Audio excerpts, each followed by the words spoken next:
خلينا قبل ما نروح لأهداف المباراة نتكلم دقيقة إحصائيات لمحبين الإحصائيات. وطبعا الإحصائيات تتكلم عن أداء المباراة ونتيجة المباراة كانت عاملة إزاي.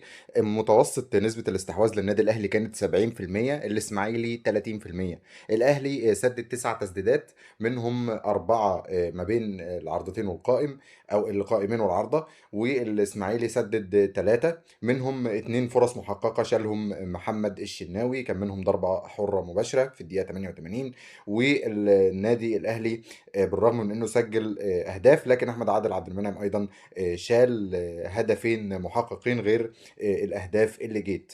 والنادي الإسماعيلي كان ليه 3 ضربات ركنية على مدار المباراة، النادي الأهلي له 9 ضربات ركنية. وبالفوز ده النادي الأهلي وصل للنقطة 30، وصل للنقطة 30. والنادي الإسماعيلي طبعا ما زال 10 نقاط في المركز الأخير للأسف الشديد.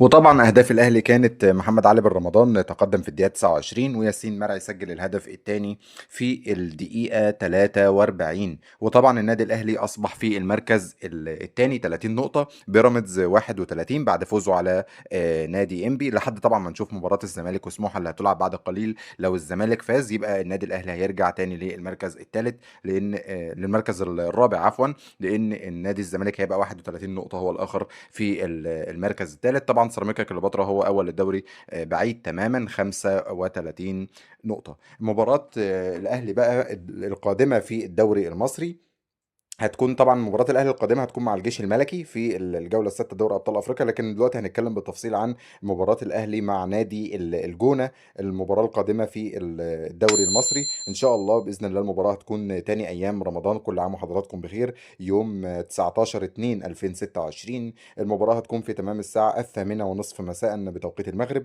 9:30 بتوقيت مصر وليبيا، 10:30 بتوقيت السعودية وقطر والكويت والأردن، و11:30 بتوقيت الإمارات وسلطنة عمان. ما تنساش اشتراك وتفعيل الجرس في أخبار المستدير عشان مواعيد المباريات وتفاصيلها توصلك أول بأول.